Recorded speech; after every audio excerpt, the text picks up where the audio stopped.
confirms that the U.S. has stepped up health monitoring at all border crossings. Optimistic the virus is contained. We looking at another SARS outbreak? No risk to the general population.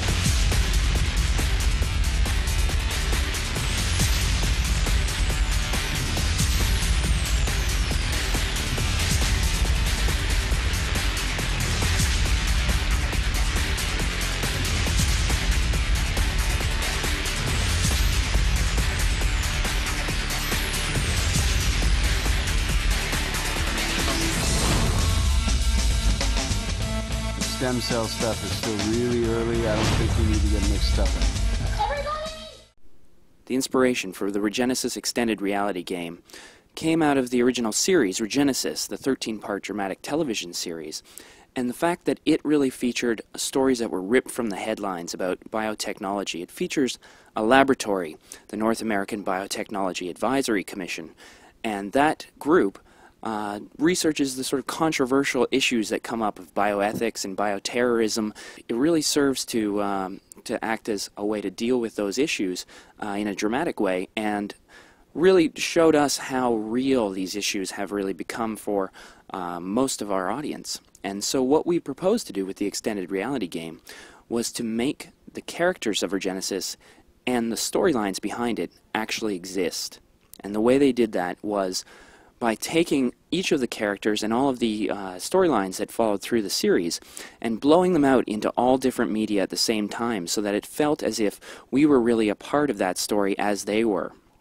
The Regenesis extended reality game really includes a vast amount of information that is distributed on things like websites and different parts of communications, as well as the television show itself, clues embedded in various parts of the episodes. What we see here are some of the websites, including things like BioBeijing, new pharmaceutical company that's opened up, laboratory tours, and fertility clinics. Each of these plays a role in the extended reality game as the story unfolds. We were really pleased to introduce in this season an incredible amount of video that we shot on set with the principal actors. There's over 2 hours of exclusive footage as a part of coming through this story. Of course, with this season, we introduced 9 unique websites and countless amounts of information that goes through email, telephone, voice messages, and SMS messaging. This next page here that you can see is the broadcaster website. And the broadcaster website, of course, gets by all of those important details like when is the show on, who is broadcasting it, and the core cast itself. Peter Utterbridge in this part is portrayed as an actor, but in the next step down the rabbit hole, we transition into a totally fictional universe as we go to Norback's unique website. And in Norback's website, we're featuring David Sandstrom, the chief scientist, not the actor behind that character. And the amazing part is that we can interact directly with Dr. Sandstrom by emailing him or by communicating on the internal network of the system. I'm going to give you an example of how we've broken down this whole storyline.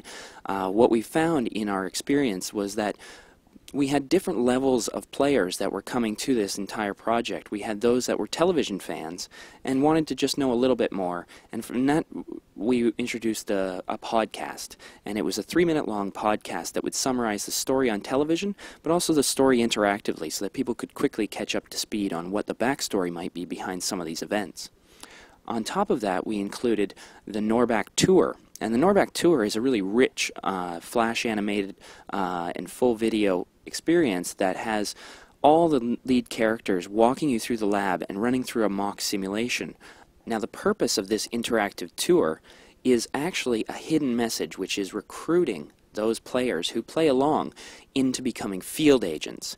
And field agents are our way of introducing the players into the story as characters. The idea is that the lab has deputized citizens all around the community to act as their external eyes, and they ask the field agents commonly to bring information back to the lab in between episodes.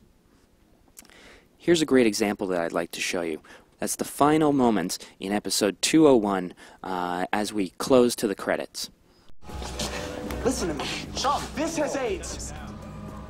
It's from Africa. It's a new strain. Children are dying.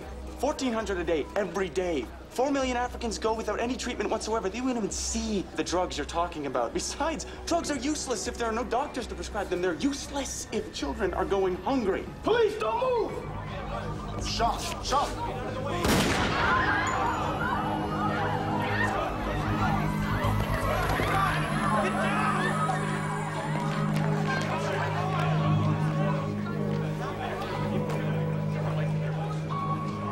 Carlos, what do I do? Pull it out.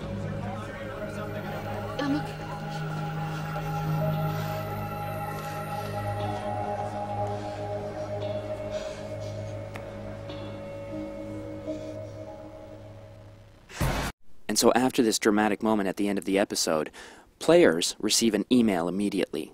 Moments afterwards, they get a Norback mission assignment that contacts them and says, as field agents, we need your help.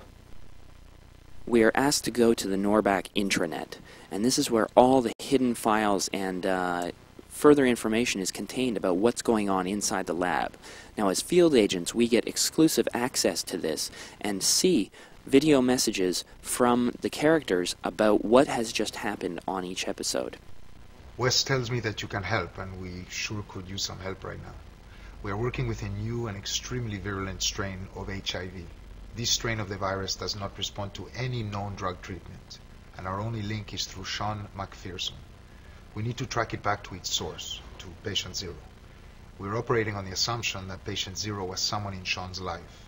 It's urgent that we locate this person quickly if we are going to develop an effective drug treatment before it spreads.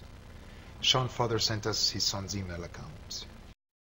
And so you can see from this mission that we've been given a clear direction. We need to go and find Sean McPherson's email. The way that we do that is by going to another website, totalemail.ca, which is our version of a free web-based email. Now, if you were to log in with the information that the lab gives you, you would see that there is a long string of correspondence that's going on in Sean's life.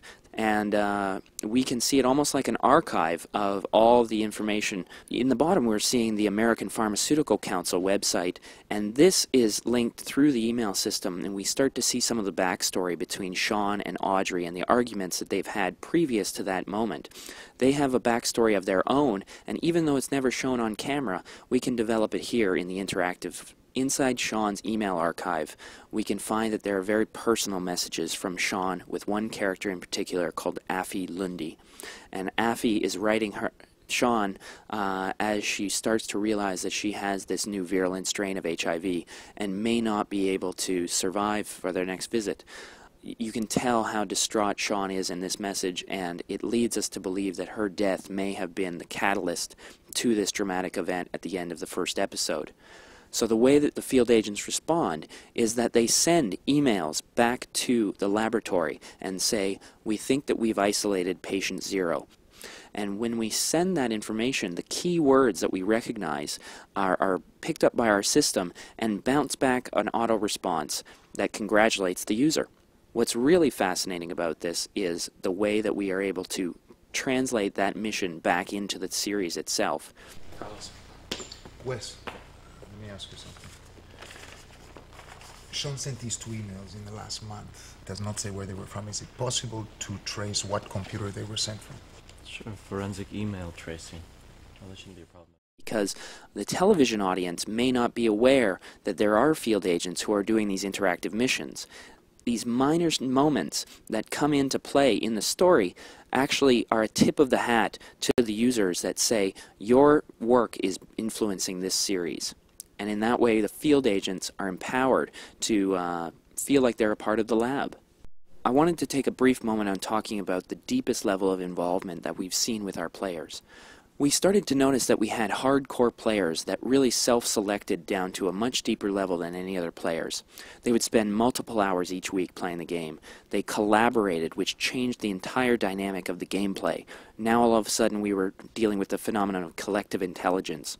So instead of trying to dissuade those fans by putting up roadblocks for them, what we decided to do was, if they were willing to dig that deep, there was actually going to be an entire sub-story that was going to carry them through the entire experience as well. I'll give you a quick example of what we mean by that. The story begins with a character called Agent Ock, who's assassinated in the last season, and his death spawns a hacker organization called the Octopods. And the Octopods have only one mission, which is to uncover the truth about Norback, that they may have a more sinister agenda than we initially thought. The Octopods refuse anyone entry unless they pass a simple quiz. There is hidden text along the right-hand side, and you can see it highlighted here that says loyalty and betrayal. If anyone were to pull open that file and actually view the source of it, they would notice that all of that code has been translated into very cryptic color combinations. And when people started to think about why those colors may have been chosen, they started to realize that they translated into letters. Now from that, the entire message translates out to, "You have done step 1. Now rescue Anna from our URL and see where it goes." These counterculture hackers play with us in a way that's suited to their characters and totally antithetical to the very official voice of Norback. Once we go to that URL, we get this message: "You are an Octopod." And at this moment our system has recognized that user and marked them.